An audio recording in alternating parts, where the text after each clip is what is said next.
This video is a bit more lighthearted than my other videos, so be aware of that. Also, most of the things that I say are jokes, and I'm very much aware of the political compass's shortcomings. With that out of the way, please, let's enjoy the video.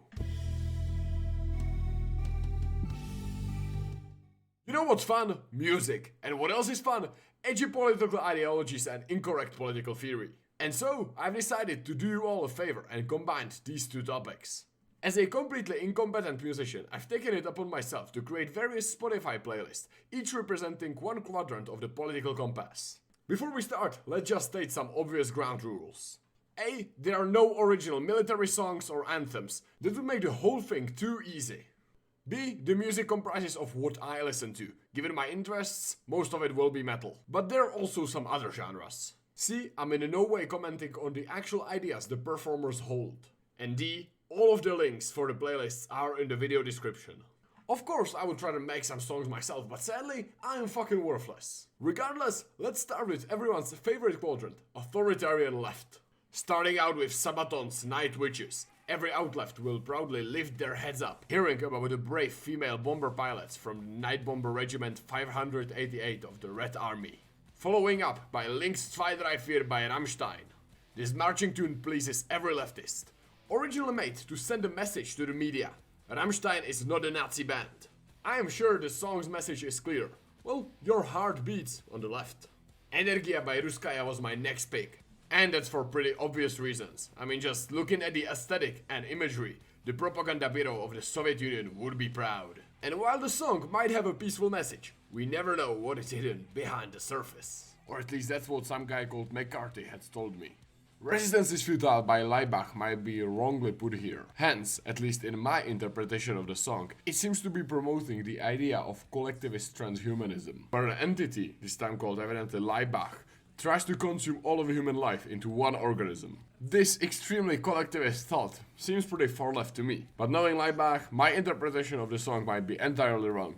So if I'm wrong, I'm sorry. Next up, Sabaton's Panzerkampf. And it's another song about the Red Army, this time about the Battle of Stalingrad, which was of course the turning point of the battles on the Eastern Front. Personally, even as a person who despises the Soviet Union and everything it stood for, this style is truly wonderful. The next two songs on the playlist belong to the band Ruskaya, already featured on the playlist. Interestingly enough though, the entirety of the band is not from Russia, but from Austria, aside from the lead singer, Grigory Makazaria. First of the two songs is called Traktor, dedicated to the farmers in the kolkhozes all around the Soviet Union. And the second one is called The Best Things in Life Are Free. This one may cheer up all of the people who got their stuff nationalized by the commies. Next song is by the man I am desperately trying to be, Jreg's Leftist Unity. As I dubbed him in my Leibach video, Jreg reminds me of a comedy version of Leibach, and overall a king of the genre. The genre wing weirdly specific pseudo-intellectual political humor. Oh, my favorite. The song itself is somehow a dream sequence shipping the characters of Ancom and Commie, while all of it is only the Commie's imagination. Both of these characters are of course played by the same person. This definitely is not weird.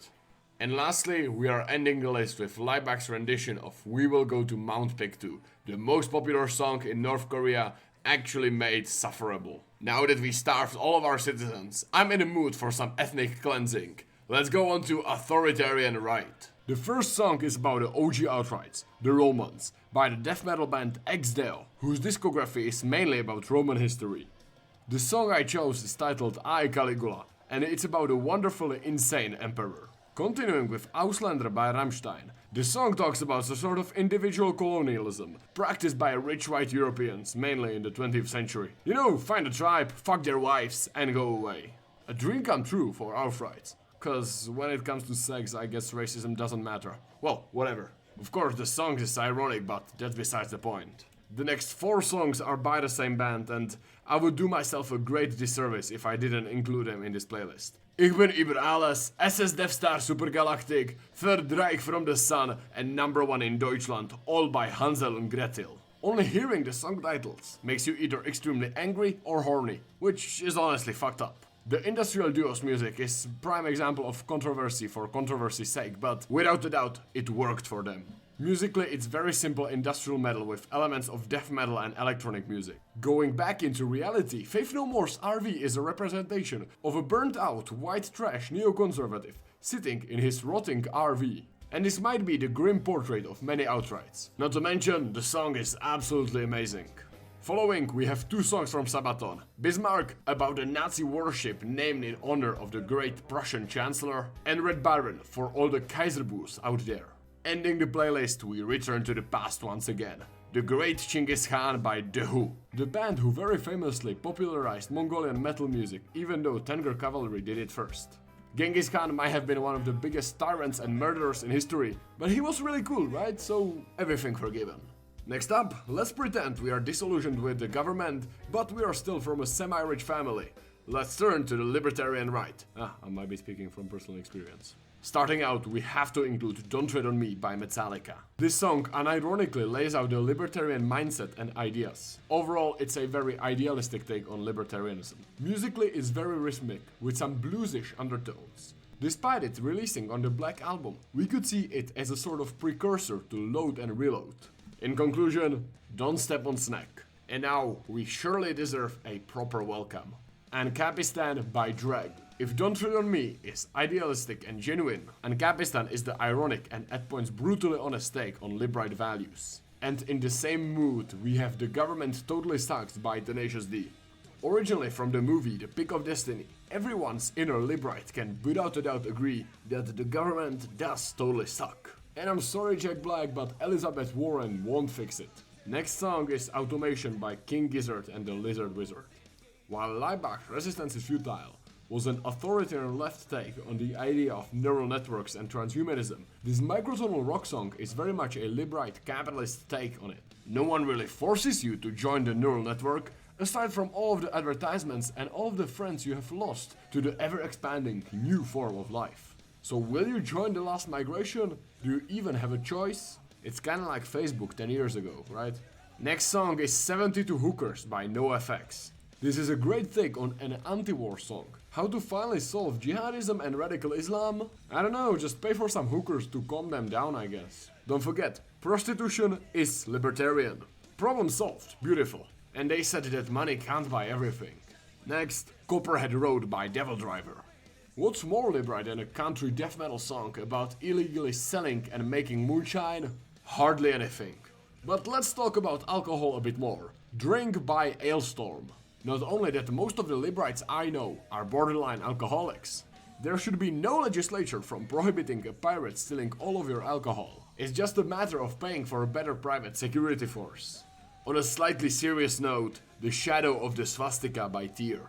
The power/heavy metal song puts forward the idea that both the inbred radical conservatives and the fanatically progressive activists are extremely unreasonable, and that a person can be proud of their homeland without being a racist. I guess this is a more of a centrist idea, but I've decided to put it in this playlist. Regardless, I don't think I can do justice to the lyrics, so listen to it for yourself. And throwing out all of the seriousness, So What by the Anti-Nowhere League. One of the first British punk bands, I've included this song mainly for the line, quoting, "I've even fucked a schoolgirl's twat." Cause yeah, we've all heard that it's ephebophilia, not pedophilia. And lastly, Libertarian Left, or as I like to call it, the Overton window of 90% of the internet. Given the nature of most art, this playlist has been the hardest to keep short. Regardless, let us start with I Shot the Devil by its suicidal tendencies. Because after all, it's every Lib Left's dream to shot Reagan.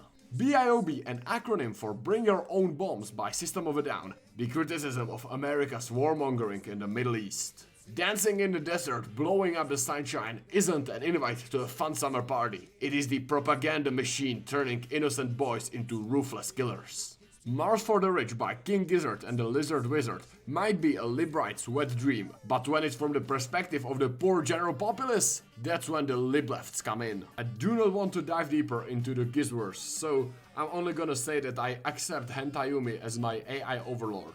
If you want to know more about the wonderful universe that King Gizzard and the Lizard Wizard make in their songs, please check out the YouTube creator Motion in Art. His videos are amazing and the link for his channel is in the video description. Let's follow with the pirate-based song by Dubioza Kolektiv.